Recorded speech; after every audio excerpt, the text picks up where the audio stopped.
మేడ్చల్ జిల్లా ఎన్నంపేటలోని శ్రీనిధి యూనివర్సిటీ దగ్గర ఏఐవైఎఫ్ ధర్నా చేపట్టింది. నిబంధనలకు విరుద్ధంగా యూనివర్సిటీలో ఎస్యూ సెట్ పేరిట స్కాలర్షిప్ టెస్ట్ నిర్వహించారని నిరసన తెలిపారు.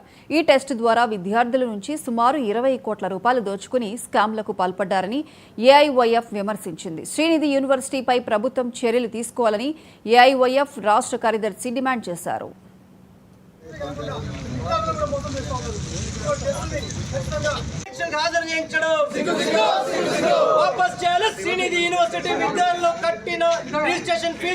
Dharmendra, all India youth federation రాష్ట్ర కార్యదర్శి.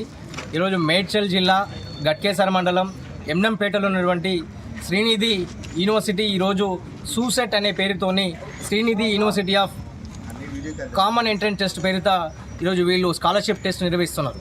వాస్తవానికి రాష్ట్రంలో దేశంలో స్కాలర్షిప్ టెస్టులు లేకపోతే టాలెంట్ టెస్టులు నిర్వహించొద్దని చెప్పి అనేక సందర్భాల్లో కూడా రాష్ట్ర ప్రభుత్వాలు లేకుంటే విద్యాశాఖ అధికారులు కూడా స్పష్టంగా చెప్తున్నారు.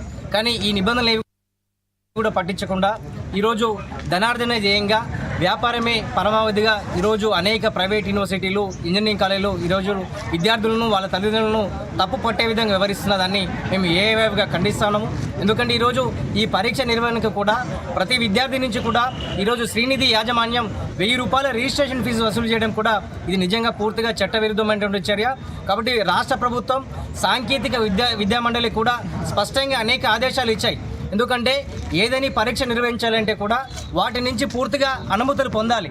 ఈ అనుమతులు పొందిందా లేదా కూడా స్పష్టంగా ఈరోజు శ్రీనిధి యాజమాన్యం చెప్పనటువంటి పరిస్థితి ఉంది. ధర్మేంద్ర,